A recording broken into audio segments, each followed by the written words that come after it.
ஒரு ராஜா கஜானாவுக்கு யார காவலாளியா நிப்பாட்டலான்னு ஒரு போட்டி வைக்கிறாரு.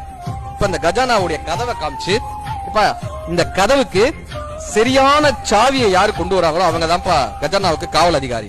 இப்ப தூரத்துல இருந்து ஒருத்தன் பாக்குறான், இந்த கதவை வந்து இந்த மாடல்ல பண்ணிருக்காங்க, இந்த கதவை எப்படி பண்ணலாம், இதுக்கு சாவியை எப்படி கிரியேட் பண்ணலாம், இந்த சாவியோட டிசைன்லாம் வரைஞ்சிட்டு சாவியை சேர்த்து ஒரு ஆள் போனான். ரெண்டாவது ஆளு கதவை பார்த்தான், இது எப்படி உடைக்கலான்றத பார்த்தான். இந்த சுத்தியில எடுத்துட்டு வந்தோம்னா இப்படி அடிக்கலாம், இது எப்படி அடிக்கலாம், கதவையே தூக்கிடலாம். ரெண்டாவது ஆளு சுத்தியில ரெடி பண்ண போனான். மூணாவது ஆள் கொஞ்சம் கிட்டக்க போனா, கதவு கிட்டக்க போய் அந்த கதவை தொட்டா சார். தொட்டா கதவு திறந்துருச்சு. கதவை அங்க பூட்டவே இல்லை.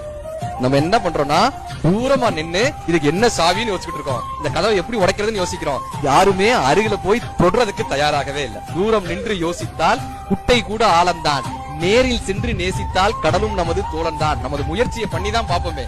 சில இடங்கள்ல ஏன் தூரமா நின்று தயங்கியே நிக்கணும், இது நமக்கு ஒத்து வரும் ஒத்து வராதுன்னு ஏன் யோசிச்சுட்டே இருக்கணும், முயற்சி செஞ்சு பாப்போமே. அதை